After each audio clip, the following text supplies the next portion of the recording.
Thank you, Nisha. Hi, everybody. My name is Lucy Berman. I use they, them pronouns. I'm the Associate Director of Advocacy and Organizing here with Central Providence Unidos. And I am here to talk to you about how you can get involved and share a little bit about what we mean when we talk about systems change work. So something that I've been reflecting on as we think about this new name is that we kept the phrase Central Providence in the name. And that is not really a recognized term as a geography of Providence, or wasn't so much before we started calling ourselves the Central Providence Opportunities Health Equity Zone. And I think it's really powerful that after this many years of collectively deciding that that does exist and that we do have shared interests and shared needs, that's a thing. Like, Central Providence is real because we all make it real. As a unified concept. And I think that a lot of the work that we do only happens because you show up. It's not, Central Providence Unidos is not just the 6 of us who work for the backbone team. It's not just the executive committee, it's not just the resident advisory council, it's all of us. And that's where people power comes in, and where real systems change can happen. This year was the first year that the Executive Committee of Central Providence Unidos put together a list of legislative priorities that we all collectively agree are important to advocate for at the state level in order to change the systems that cause health disparities, racial inequities, economic lack of opportunity, all of these things. So at the front of near the entrance at the table, you can actually grab a list of these legislative priorities. You will see in the description that at one point I still called it CPO HES. Bear with us, it's a big change. But a couple of things that I will point out are, I think we had the most consensus in the executive committee about endorsing the Tax the Rich bill, the Revenue for Rhode Island bill, top 1% surtax, whatever you want to call it. The state needs more money. We have a lot of things that we want funded, and we decided that we need to be advocating for that additional source of revenue. We've got bills that we endorsed related to each one of our North Stars, so shout out to all the working groups for going through a process of talking through priorities, and then to the executive committee for narrowing those down from rent stabilization and just cause evictions to paid family leave, a couple of bills about bilingual education, the Protected Spaces Act, Employee Ownership Act, save RIPTA, please, oh my God, and a bill about anti-censorship. All of those things are how we get at the root of why the problems that we're trying to address exist in the first place, and those things can't pass if we're not advocating collectively for them. How can you get involved, you may ask? You can join a working group. You can join the RAC if you are a community member. There are links to sign up for both of those things if you use the QR code, also on the front table, that will take you to the link tree and show you all those sign up links. There also will be upcoming announcements about how you can advocate for this list of priorities specifically. Join our email list if you're not on it, and you will get those updates. We only have about a month, maybe a little more, left in the legislative session, so now is go time. The other thing I want to shout out is we have a bill this year moving through the State House specifically about the health equity zones, working to codify them into law. The work that we do, we all agree, is really important. It is not a law that we continue it. It's not legally mandated. This bill would codify the network as a program of EOHHS so that it has to exist year after year. And it will not pass if you all aren't a part of advocating for it. These bills, or these sheets of paper, also on the front table, have a QR code down at the bottom that you can scan and sign on either as an organization or an individual to show your support for the bill, or you can talk to me afterwards. Okay. There's probably more to say about all that, but there's always more to say about all that. So with that, I will pass on the mic to somebody else. We have some wonderful panelists joining us here today, and I'll actually invite you up now so that you have some time to make your way to the front of the room while I introduce our moderator. Candace Moore serves as Race Forward's Senior Strategic Advisor and provides direct leadership to the organization's place-based strategies team, which focuses on bridging the work of local community and public institution stakeholders to advance racially equitable results. She joined Race Forward after serving over 4 years as the City of Chicago's first Chief Equity Officer and Senior Advisor to Mayor Lori E. Lightfoot and Mayor Brandon Johnson. Throughout her tenure, Candace worked with government and community stakeholders to drive institutional change processes that resulted in meaningful change both inside and outside of government. Currently, her work at Race Forward has been focusing on tools and strategies for place-based partnerships who want to engage in co-governance strategies rooted in driving racial justice outcomes. Thank you so much for moderating today, Candace. You are now behind me. Yes. Other panelists, please feel free to make your way up. Thank you. Hello, everyone. Hi. Fun fact, this is my very first time in Rhode Island. Welcome. I think I am luckier than anyone because I get to be introduced to Rhode Island in this really fantastic way, right? To be amongst advocates, people who love and care about the place that they live and are fighting every day to make sure that it's a place that works for everyone. So thank you for everyone who has been so lovely in introducing me into Providence. Very, very happy to be with you and very excited for this conversation. And the way I like to do this, I want to have a family conversation, right? You all have the updated roadmap, but what we're going to do, what we're going to invite you into is a conversation about how did this really come to life? And what's it really going to take to live into this work? So I'm super grateful. I want to give out a shout out. I know we mentioned it earlier to some of my teammates from Race Forward. I'm from Chicago, Greenville, South Carolina, Portland, Oregon, New York. And so we have all traveled here to be with you for this very, very special day. And at Race Forward, we are a national racial justice organization that believes that in order to get to a democracy that we all believe in, we have to think about how to build a democracy that works for a multiracial nation. That is what we are, that is our story collectively, and we have got to figure out a way to make it work. And so we get really excited about being able to partner, to build, to challenge, to love, to do all of the things that it would take to actually bring that beautiful vision to life. So thank you all. So to kick it off, I'm actually going to have our lovely panelists introduce themselves and also tell you why. Why did you get into the work? And how has this work been an opportunity for you to help build toward that multiracial democracy to build and center racial equity? I'm going to start with Eloy. All right.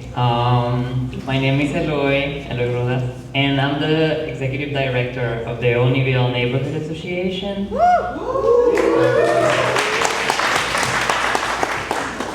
So I've only been a director since December, and I've only been in this country for about a year and a half.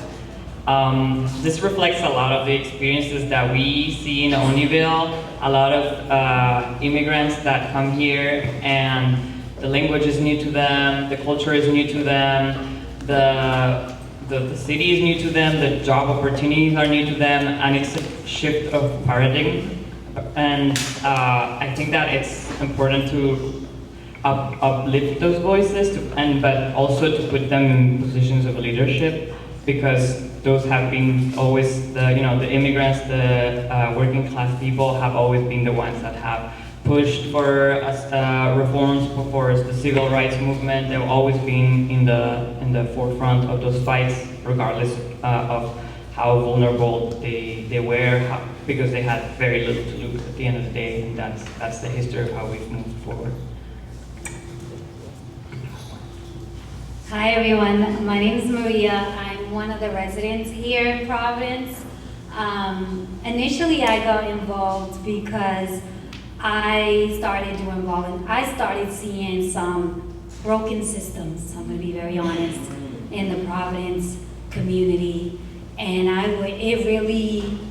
it it boiled my blood, to be honest, considering the state and the resources that we have. And I was trying to find ways to get involved. And I started out as a parent ambassador for one of the schools, just basically advocating for a lot of the communities, especially like parents who didn't speak English. English is some of them is not even a second language, right? We have a huge Hispanic population, and a lot of the communities where I live, most of the folks spoke Spanish, and they didn't know how to advocate for the schools. And I transferred over from Massachusetts, and I was just like, where do I go? How do I get to advanced programs? How does my kids, I was way involved. And in Rhode Island, I felt lost. I was like, no, this can't be it. And then eventually, long story short, I enrolled as a parent ambassador. I helped the parents, advocated for them at the district level and at the school level. And I met Dominique, wonderful Dominique, who was like, hello. Seems like someone who's interested, right? And I was like, oh, I think I like her. Hi, what do you have to offer? So yeah, so we connected, and she invited me to the steering committee, which is the 9 neighborhood funding, and for the participatory budget that we got the $1 million for, basically to address our health disparities that's happening in the Central Providence. And I was a huge part of that, and it was a blessing to be a part of that. And from there, I was introduced to the RAC committee by Eli, and I just feel like on top of the world because I can make a difference. And that's why I joined, and I feel good about it.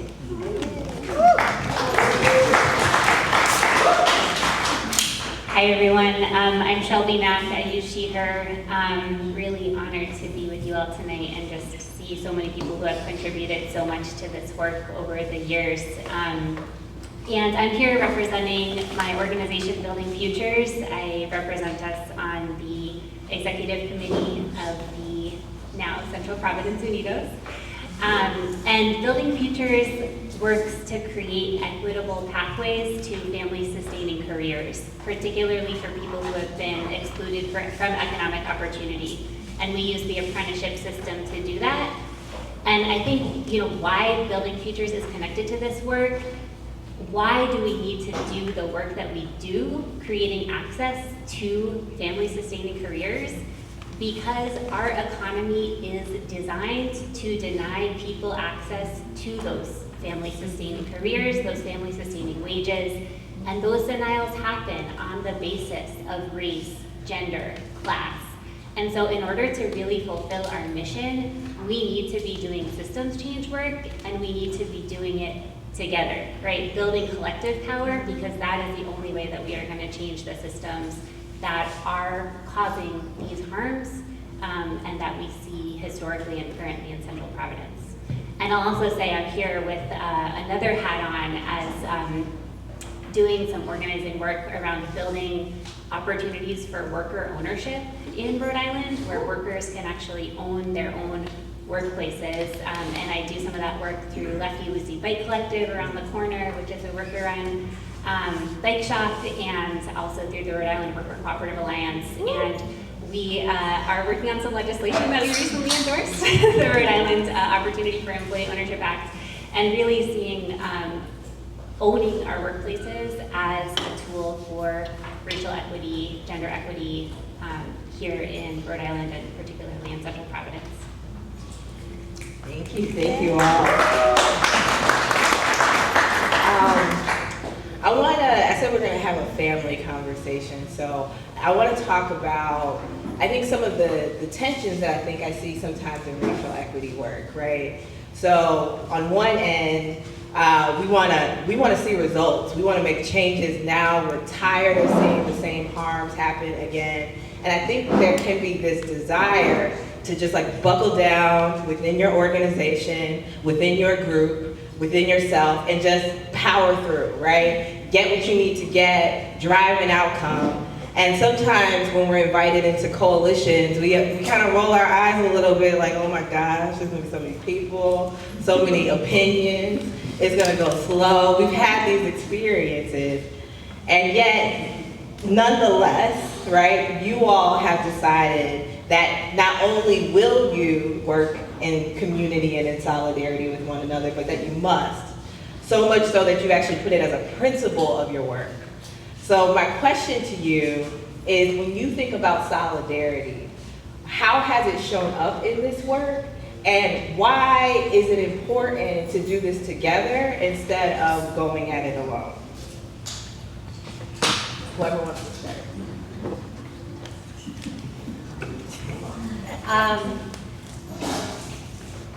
I'm a Capricorn, so those of you that are Capricorns, you know what I'm talking about. We're very ambitious, we're persistent, we're not going to stop. No one's gonna take us down, right? So if we see that there is definitely instability, we will try to make it work. And for me, it was a lot about working together as a community, bringing people together and figuring out what are some of the common problems that we're seeing in the neighborhood and how do we address it? Should we reinvent the wheel, or should we, piggyback off of something that's already working? What's working in this community? And I particularly can speak to, I tried to form my own association for the neighborhood, and it didn't work out, but it's okay, because I'm still here, we're still here. Because I'm from the Valley neighborhood, and we didn't have, things just didn't make sense. You see trash overflowing everywhere, the sidewalks are horrible, parking wasn't great, during snow removal, there was a lot of things. And I went on the chat, it was Nextdoor app, and I was like, what is going on? I started voicing my frustration, and someone was like, hey, we see this happen all the time. And they were interested, and they're like, hey, what should we do about it? And then we started forming this association, right, for the Valley neighborhood. Unfortunately, it didn't work out because folks got very impatient with the process and the time. They didn't feel supported by the leaders. They didn't feel supported by the leaders. They didn't know who to go to and those kind of stuff. And it kind of fell apart. And I said, you know what, I'm not gonna leave it there. I'm just gonna continue and then find another group to join, right? And then that's when I came across, but I say this to say that we don't give up. If something's not working, we figure ways to figure out how to work, or find your resources, reach out to tools that works for us so that we don't feel alone, because then we get discouraged that we feel like the system is completely broken. And then we don't feel like, no one cares and those kind of things. So, yeah, sorry, I can't just keep going once I get comfortable. But yeah. That's it. I think I captured what I have to say. So I realized I didn't really talk about what ONA does, but I'm going to use this question to talk about how that has been solidarity materializing for us. So the efforts that ONA has been focusing on are twofold. On one hand, we have the Atlantic Mills Union, which has been a very tricky but necessary process of uniting tenants, which in a commercial setting is even less recognized than in a residential tenant union, which is also not recognized in Rhode Island, but is, again, labor unions were not recognized, but were outlawed when they first started, and now they're also under attack. So it's a necessary fight, and we know that the laws are not written for us, and that's why we are getting together to fight. And the fight from the point of view of ONA in that specific context has been the one of uplifting the voices of a lot of the people that come to the flea market, which are the people of the community, the immigrant workers, the the people that have been living there for decades, as well as the small businesses there that are under attack, that are being harassed by management, that feel like they don't have a voice or a choice, or that they should just leave. That has been our main concern and our main front of struggle, to build unity, to show what's really at stake, because if they can displace an organization as rooted in the community, as reputable as the Unidos Neighborhood Association, then they can come for all of us, right? They can come for all the small artists that people don't even know have a workshop there. They can come for all the small artists that all the small businesses that have been there for decades without people knowing that that's where they store and they work. So that's on one hand. On the other hand, ONA formed a coalition called the Deportation Defense Line, which is a rapid response hotline where more than 100 volunteers have gotten involved.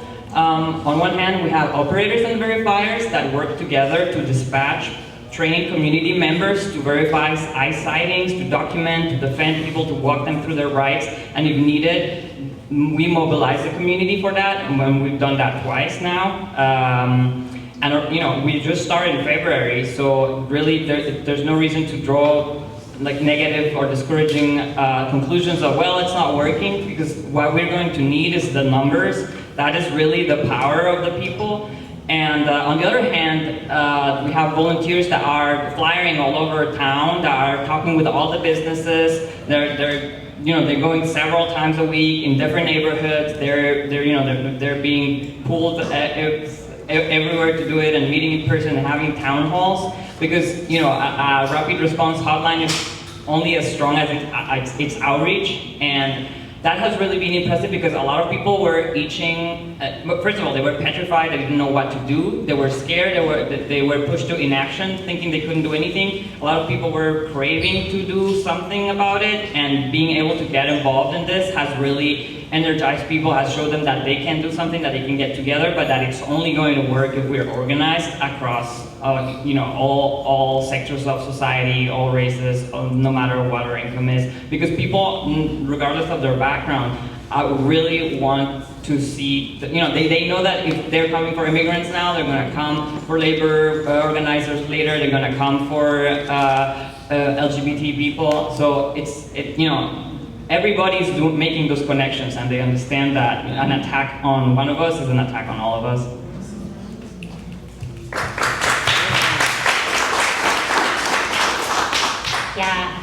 Just to build off of that, thinking about how solidarity shows up in our process and our outcomes, and how having solidarity baked into the process is so critical for the outcomes, and those two things really can't be separated. Something that we've, I think, really been building towards since the beginning of the roadmap release, and even before, is having a shared policy platform so that we can show up for each other's fights, because we know that we can't win these fights on our own, and your fight is my fight, right? These fights are all intersecting. So we have so many coalitions that are part of this work. We have the Coalition for the Multilingual Rhode Island. We have the Save RIPTA Coalition. We have the Worker Cooperative Alliance, and so many more. And so having a shared platform where we have the ability to put a call out to this entire network and say, let's show up at the State House and fight for this together, is so critical. But it took us a long time to get there, right?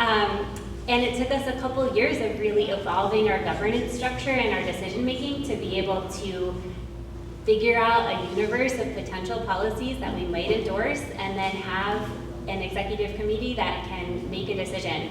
But my experience last week sitting in that executive committee meeting was, we saw proposals come up from the working groups, all of which were amazing. They were really hard to decide on, from a list of maybe 30 or 40. How are we going to boil it down to something more manageable that we could all really show up for together?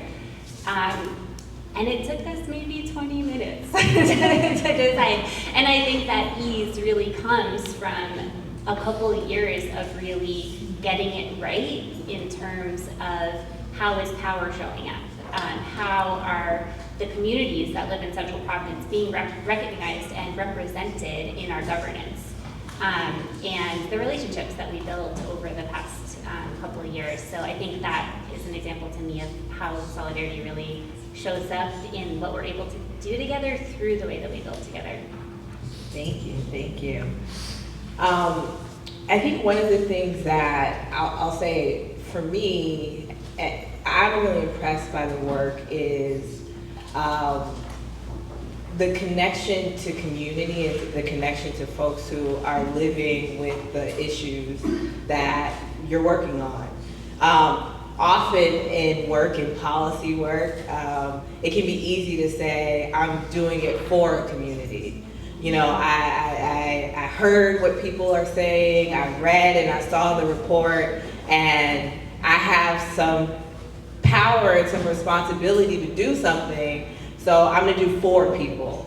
But it's a different, and it's much more specific to say I'm gonna do it with people, right? And what it takes to actually live into that is tough and has some real complications. And so, Eloy, you were talking about organizing, and I think organizing is a word that sometimes I wonder if people really understand what it takes. And as folks who sit in policy seats, are we mindful of the resources that must be available to do that work, right? And so, Eloy, if you could share with us a little bit more about the organizing work you've done, whether it be on staff, because you were on staff at the Artist formerly known as One Central Providence. But you just shared the organizing work you're continuing to do. So for you, when you're thinking about building with a community, building power, like how do you think about it? What do you do? And what's really necessary to be in place for you to be able to do that well? So I can only speak about my experience, although I hope it's also the experience of people specifically in the world of nonprofits. But I don't see the position of, or like the act of being a community organizer, something of a stepping stone that, oh, first you're a community organizer and then you get promoted to executive director. Like, I stayed as a community organizer. Like, I still need to be entrenched in the community with the people. I can't be like, well, now I ascended and now it's my lowly community organizer that I just hired who's gonna go do the dirty work. No. I need to stay with the people. I need to meet them where they're at, and we need to work together. And what that looks like is not only do acts of activism, something we were talking a little bit earlier, where, you know, like, being an activist means to act, you know, like go to protest, react to what's going on, denounce things, go make calls to action. It's a small part, it's a very important part, but it's a small part of what it means to be an organizer, because after that you have to debrief, you have to ask people, what were the lessons that we drew from that? Are we drawing the correct ones? What is our line, our understanding of the situation, of what is specifically going in Providence and Rhode Island?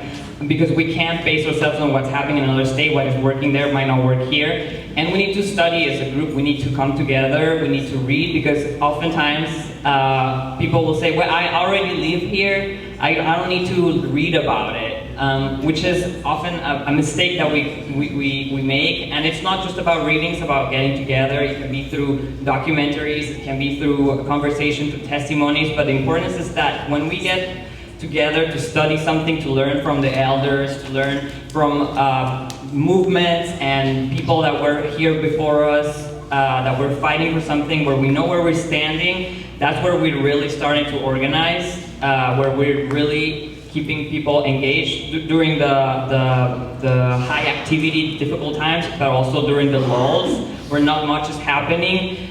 We need to stay engaged, because if not, you know, if we are not upholding that collective memory, we were just jumping from one thing to another and not realizing what's going on, and then we lose steam, and then we say, well, when I was young, I was involved in this, and then now that. No, we need to be a community member that is engaged from beginning to end if we really want to do this kind of work. Thank you. Thank you. No.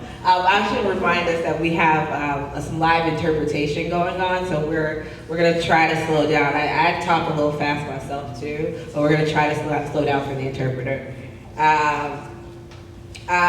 Shelby, you were talking about governance earlier. And I'll say, so I lead our place-based strategies work at Race Forward. So I'm working with places really all across the country, and the question of governance is a big one.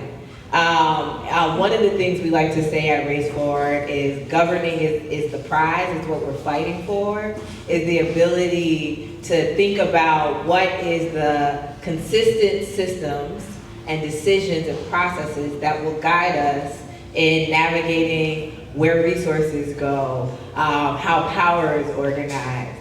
And we have to think about governance within our coalitions, outside of our coalitions, relative to our institution of government, and in partnership with our institution of government, especially if we're talking about a democracy, right? And so I know you all have had to tackle the question of governance. How will all of these folks from all of these different places come together and move together? So how have you gone about that? And give us a little, what has been the hard part, but also why is it worth it?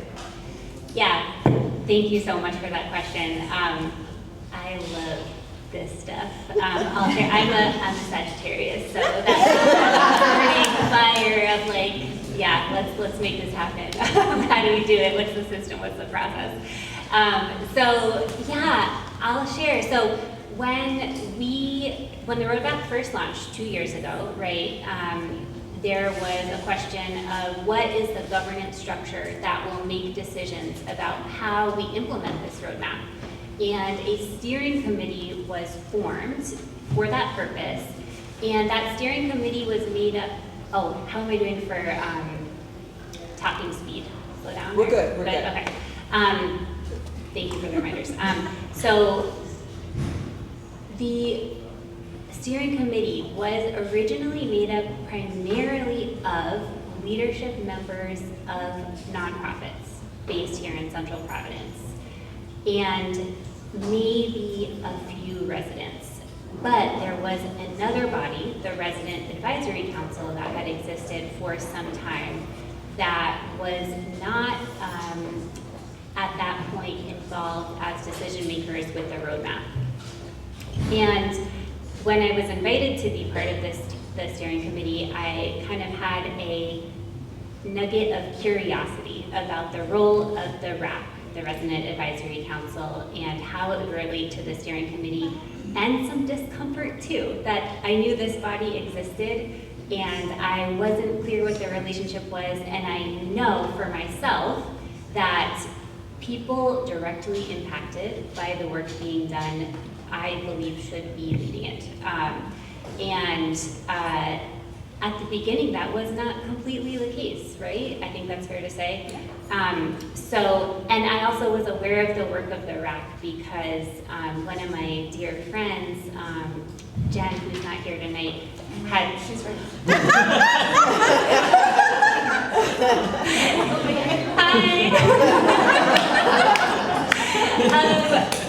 Started serving on the RAC when we were living together as roommates.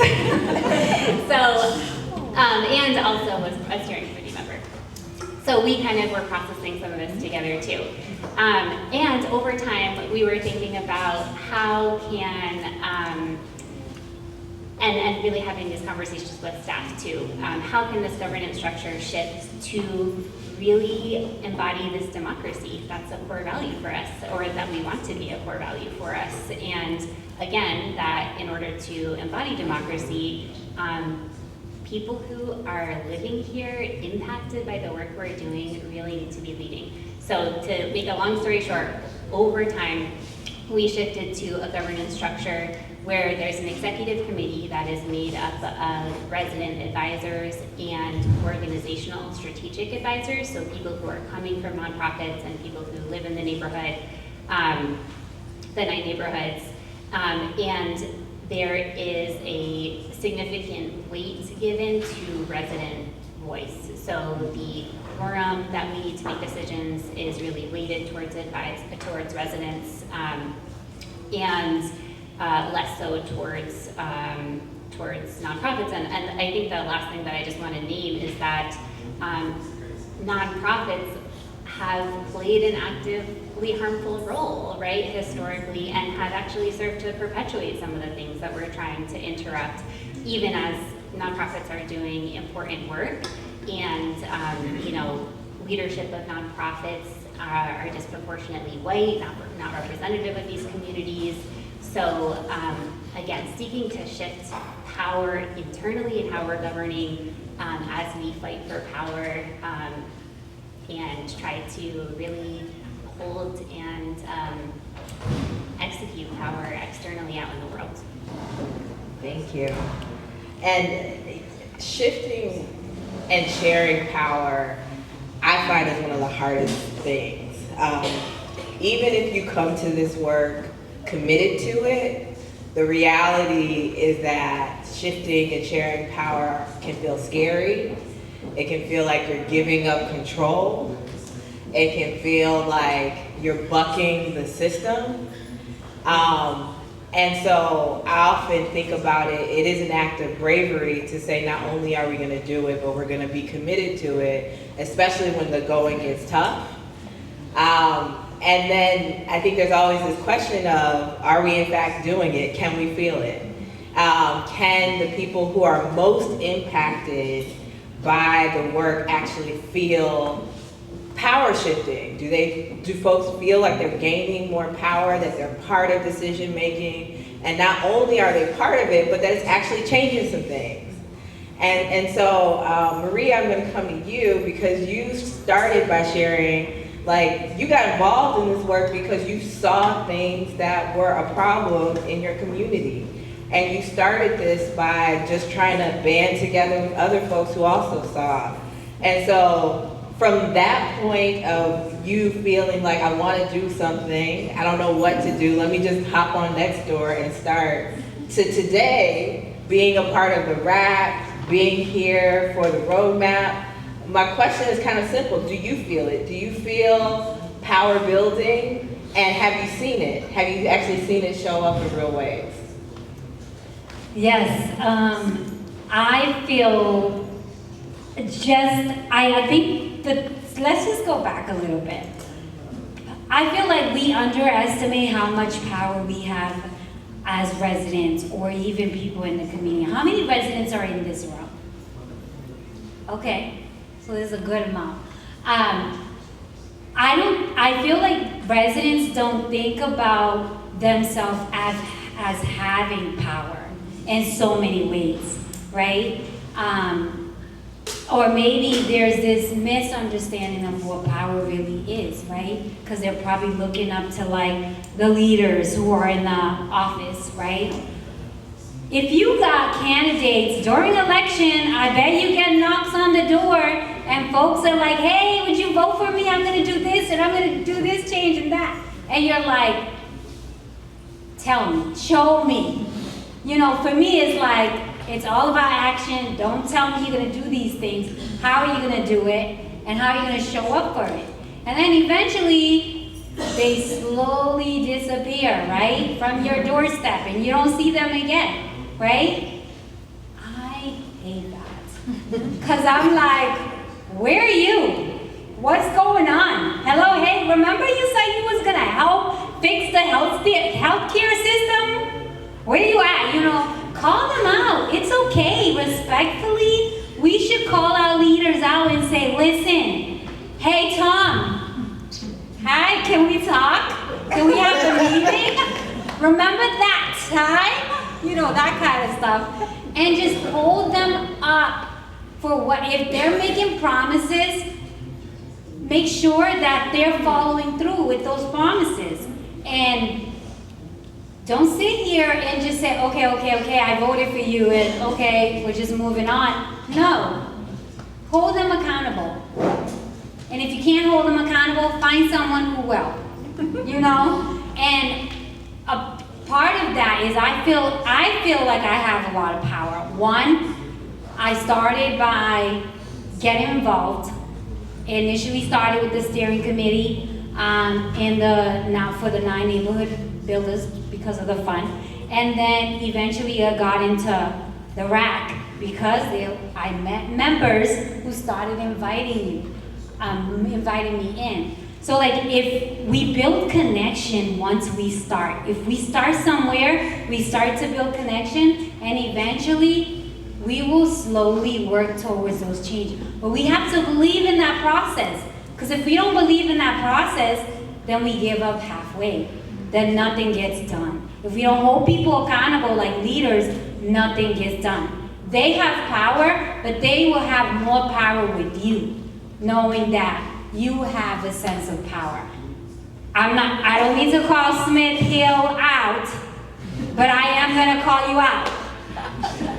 I need you to also recognize your privileges, because I'm down the street and I'm at Valley. Don't get me wrong, we have the same issues in the community, but you guys have way more privileges than Valley does, or Mount Pleasant, because the trash that you see in Valley, and I love going there for walks and dogs and run, because you know what? It feels like a safe neighborhood. It feels good. It's nice. But I think it's unfair. When I look back at my valley, I'm like, wait a minute, why is there trash here? This is not okay. Why don't we have trash bins? It's those small little things that people don't notice. Those small little privileges, that's power. Knowledge is power. Resources is power. All of that is power. And you take that power, that little bit of power you have, you join forces, and we make changes. That's all I have to say. I feel like I'm making changes by joining something that's big. I can relate to my residents. They have the same issues as me. Every person that sits in that meeting, at the RAC meeting, they're like, they share the same common concerns, the barriers, and all of that. So don't think that your neighbor down the street is not feeling or not seeing that trash that's overloading. Don't feel like an elderly person who's on a wheelchair and they came in, it's not even safe for them to cross on the crosswalk because cars are speeding. There's loud noises. Noise ordinance. I can go on, whatever, I can go on and on. But the point of this is that we all need to recognize our privileges and those power, and we need to work together and make change. And be patient. That's all. Did I answer you? Yeah. You showed us how much power you have. So thank you. So I started this by saying I wanted this to be a family conversation, and you all are part of the family. So the next part of this is I actually want to turn the mic, if you will, to you and invite our panelists to raise questions for you, the audience, and we'll have a couple mics going, and just to have a little bit of collective conversation. So. We talked about this before, but you all have learned so much. You have sat in the beauty, the celebration, but the tension and the struggle of this work. And there are things that I know you have held questions about. What does it take? What do you need from people? What do you need people to consider? So I want to invite you. I did prep them in advance to ask a question. So I want to invite you to lift out a question for the audience, and we'll invite them into the conversation. So who would like to go first? Maria, looks like you. So one question I have for the audience is, what's keeping you from engaging in your community?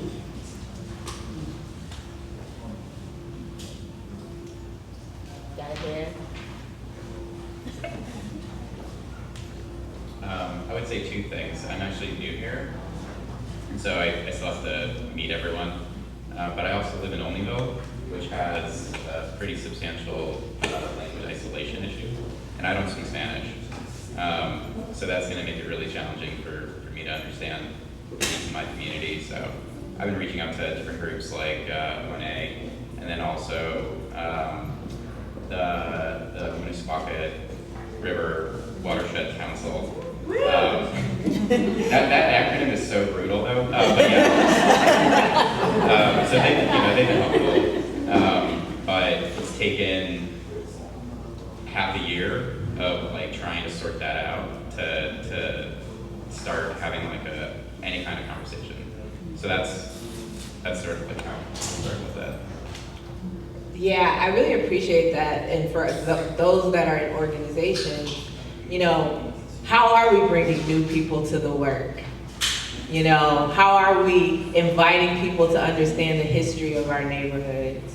How are we supporting with folks around some of the barriers, whether that be language access, whether that be knowledge about certain things? So I really appreciate what you said, and I think it lifts up, you know, a challenge to us who are doing the work to make sure that when we're building not just for the people that have come to the table, but the people that we want to come to the table. Quick interjection. Is anybody here able to speak to the Oldeyville Resilience Hub language exchange? Dom, maybe, do you want to? I can. Or pass the mic to Becca? Yeah, I'll pass the mic to Becca. Do you want to share a little bit? So another panelist we were supposed to have actually today was Alicia, who's part of the Coalition for Multilingual Rhode Island. The reason why she's not able to be here is because she's actually advocating for her bill, has come up in hearings. Woohoo! That we endorse. So that's why she's not here, but there is a resource at the Oldeyville Resilience Hub. It's called the Language Exchange. And so it actually got moved this week. It was supposed to be tonight, it's tomorrow. But it's a weekly gathering where folks exactly like what you're saying who want to learn Spanish and folks that speak Spanish that want to learn English are actually able to learn from each other. It's free and it's a really great opportunity to learn about what the Resilience Hub does. So thank you for asking that question because it's a great opportunity to plug some of the ways that folks like ONA, like the Coalition for Multilingual Rhode Island, like WRWC, like the Sustainability Office of the City have come together to make a place for some of those things to happen. Awesome. Anybody else want to respond to that question?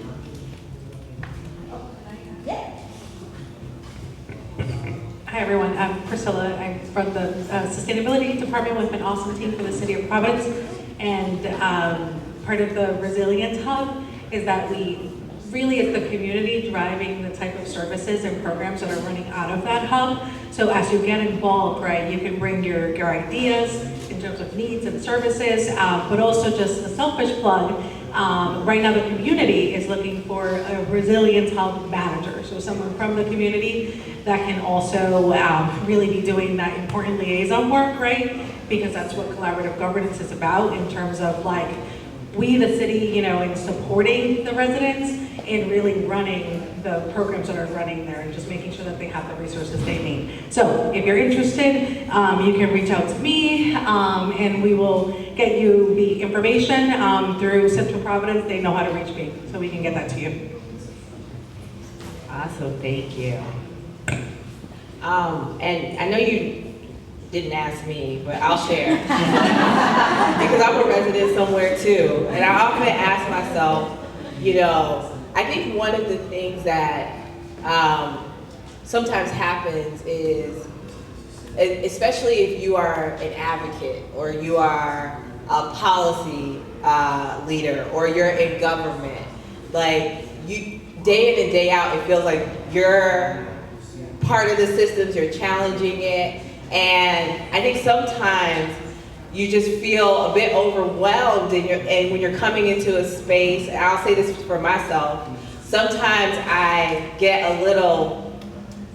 a feeling like if I show up as just a resident, that like that's not my role, right? Because I have access to X, you know, conversation or, and like, in some ways, it's almost like the privilege that you have in being in those spaces it can challenge you sometimes to not be in the spaces where folks are, you know, just talking about sort of like the living conditions of your neighborhood. Like in Chicago, we have aldermen, but I work with a lot of them day in and day out. So sometimes if I feel like I go to the meeting, then I'm having a different kind of argument. I'm taking too much space. I'm doing all of that.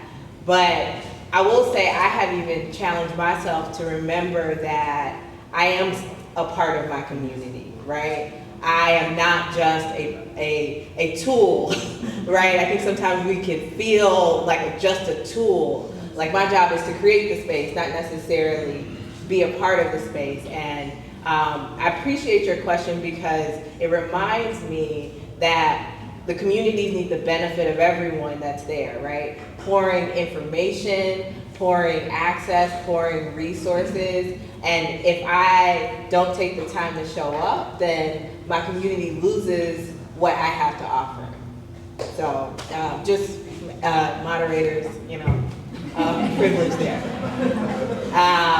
All right. We have another response here. I just want to share a little bit more about the Olneyville Resilience Hub and the relationship between the hub and the 9 Neighborhoods Fund projects, I should say, because I think the Olneyville Resilience Hub is a really kind of unique entity in that it really does belong to the community, but it has a lot of backbone and leverage support from ONA, from WRWC, from the city, from the whole community really.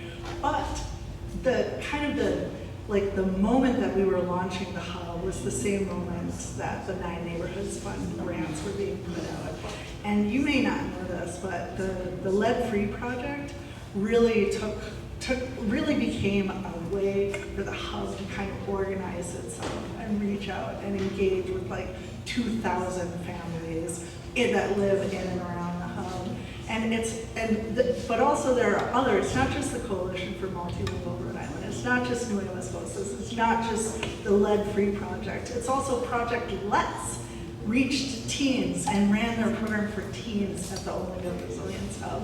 And the thing about the hub is that it doesn't belong to any organization. You were talking, Shelby, about nonprofits. It really does belong to the community, and its birth and how it's growing its power is very much influenced and interactive with the roadmap. That's what I wanted to say. So. Thank you. I think we have time for maybe a couple more. So Shelby or Lloyd. Yeah, I can chime in. I know for me, sometimes these days, it is hard to have hope, right? Our communities are under extreme attacks. And then here in Rhode Island, you know, our cost of living is skyrocketing, and even more so in these neighborhoods. Wealth inequality is getting worse. And so I think my question for you all is, like, we would not be here if we did not think that we could make things better, right? And I know I would not be here if I did not have hope. So what if we were wildly successful in 10 years would be different in these neighborhoods? That's my question for the audience.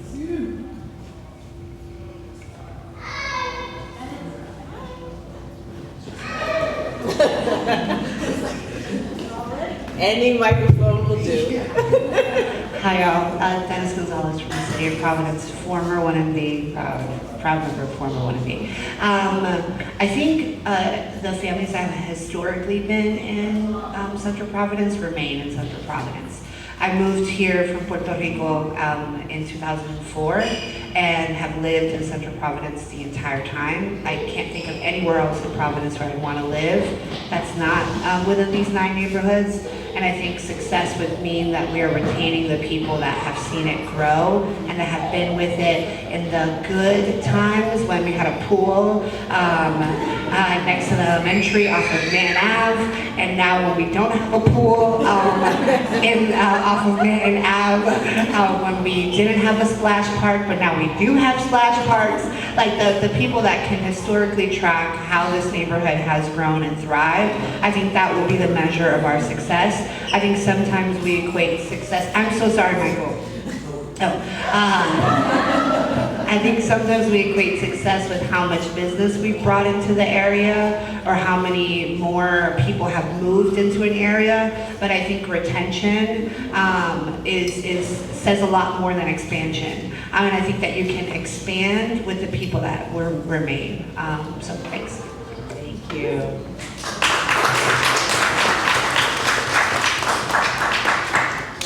Others, 10 years from now, we're successful. What does it look like? Don't make me sing. Dreams, hopes.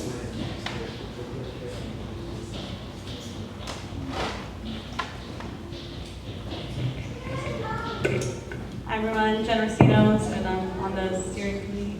But for me, I think growing up in Providence and seeing people get pushed out, I think seeing people choose to leave because they found something better, seeing people who grew up here own here, I think would be really beautiful.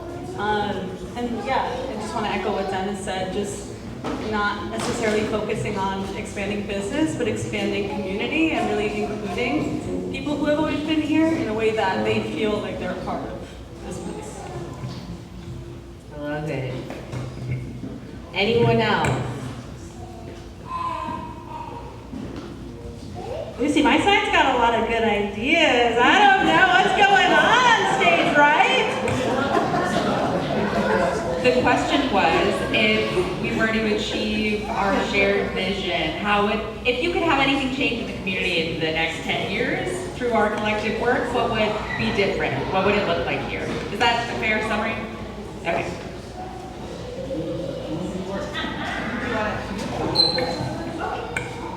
Hi, my name is T. Dorsey. I work for an organization called Project v.2. We do have the first post-prevention center. We got federally funded and people over the whole United States.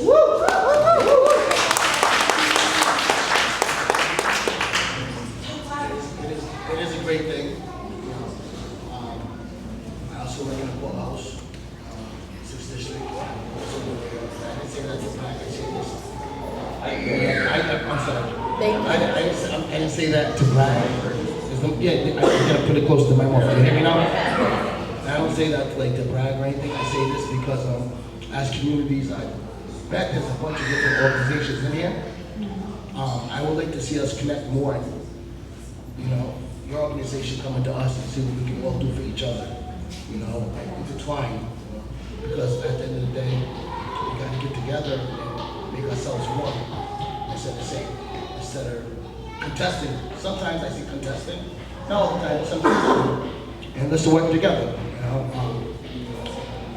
another reason why I'm here is because my niece's fiance passed away from overdose this Sunday.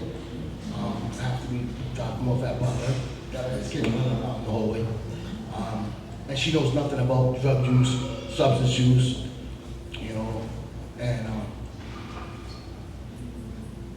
just here to support her, and this is her first time here to put you on the spot. But she knows, you know, we told her when he's coming. But yeah, let's just get together as organizations. Instead of separate, let's be together. Let's be the head, let's be the tail, let's be one body, that's it.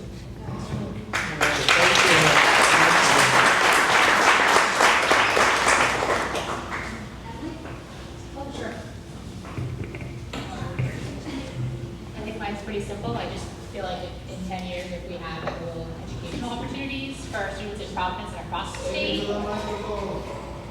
if in 10 years, the educational opportunities for students in Providence are equitable across Rhode Island, I think that would be fantastic.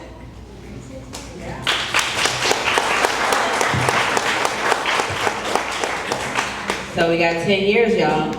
We got a lot of work to do. Oh, we had another one? Lucy? Charlotte?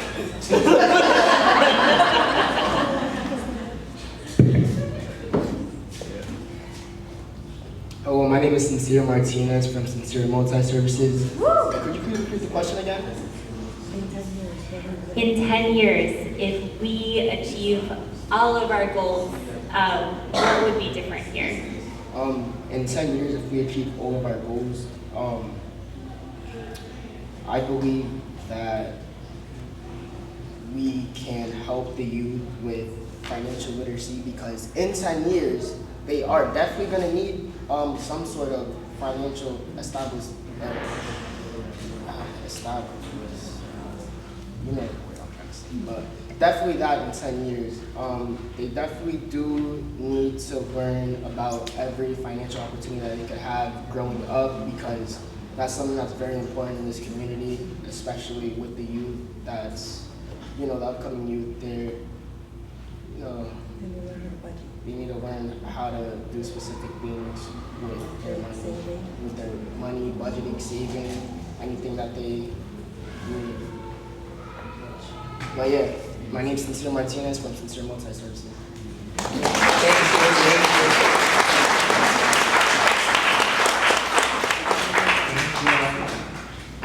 Do we have time for one more question, or are we closing out?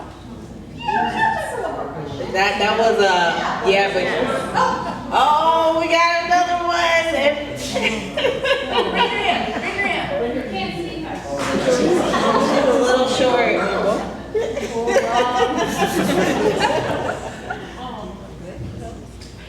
Introduce yourself.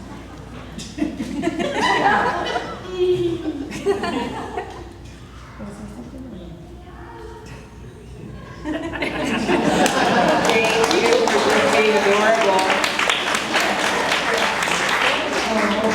We got one more right back here. This is a great question. Hello, my name is Lanier Esperanza. I represent agriculture genetics.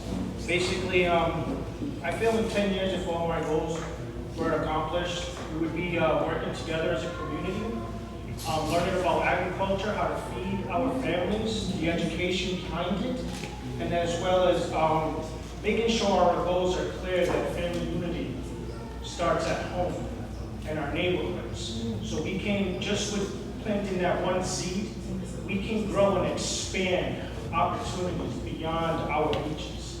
Just within 5, never mind 10 years. Thank you. Thank you, thank you. I love this beautiful vision that's coming together of what Central Providence can look like in 10 years. A lot of us being together, us being unified, to actually deliver the things that we know we all need: education, access to economic opportunity, the ability to grow up and to be safe and to be cared for. And that is possible. I know it's possible because you all have been working, and you all have been proving that every single day, that you can make more opportunities than there were yesterday. That even despite some of the biggest challenges, that you can make change, you can come together to fight for folks who have been here in this community, who want to stay in this community, who love this community, and want to continue to be a part of the story of this community. So I feel very grateful being in community with you all, and I'm excited for where y'all go in 10 years, because I hope that what you do here is also in unity and in communion with so many other places across this country that face a lot of similar challenges, different contexts, but still the same idea of what does it mean to be a community together and what does it mean to thrive.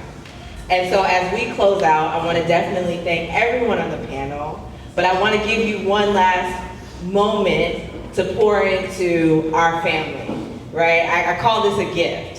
So you've been doing this work, you have lived it. When you think about a lesson learned, what would you like to actually gift to our community, to our family, as we transition from this panel and into the rest of our work. So what's one gift you would like to give to the audience? I would say courage, because we all can be empowered to make a difference. We just have to figure out what our niche is and where we're at. Because I did it, if I can do it, and I'm a mother. I have kids, I have pets, I have a full-time job. If I can do this, you all can do this, and we all can do this.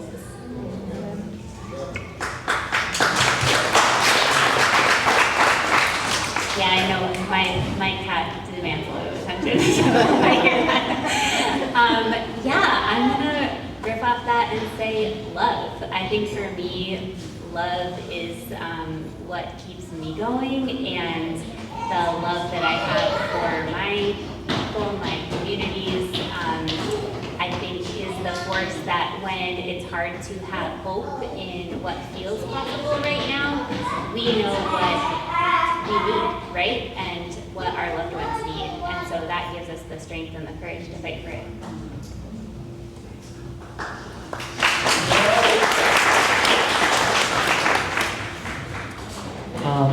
I would say consistency, and this is me saying you will get consistency from me, but also understand that I'm just a small part of the movement, that the strength is in the numbers, and if I fall, if I move out, I understand that I contributed to something that is much bigger, and that's how we have to see what we're doing.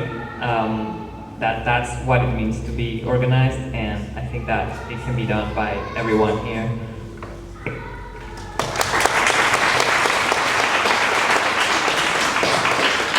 And I'll just close by saying I gift everyone resilience. Yes. This work is hard. The ball is constantly moving, but we are a part of a larger story. We inherited a story from our ancestors, and we have a job to pass on a story to those that come after us. So I gift us all resilience, and I also thank you all for such a great conversation and for having us here with you. So thank you.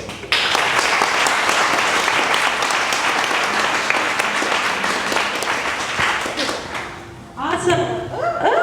Awesome. Thank you so much to our panelists.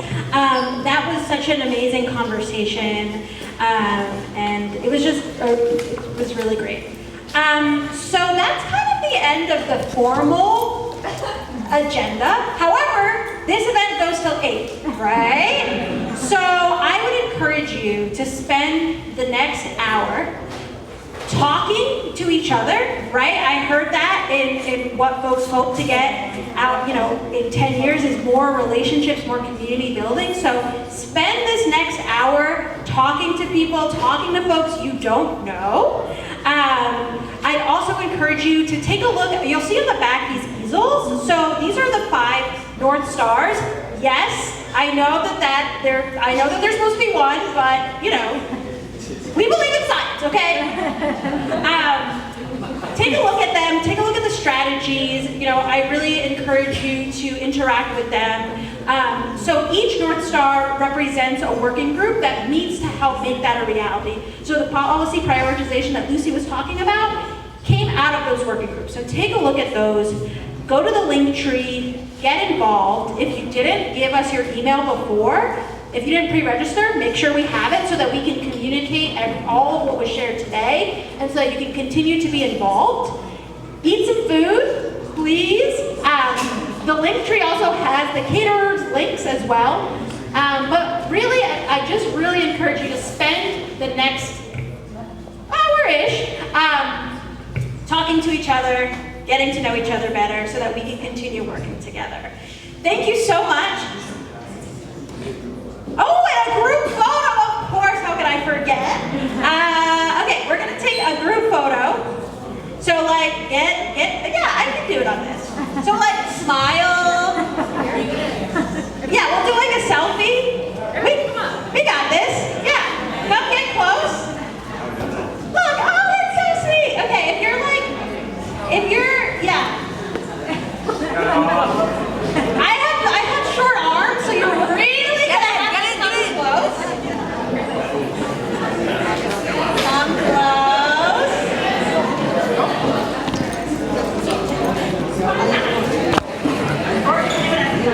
Here, Dom, I can also, do you also just want me to like...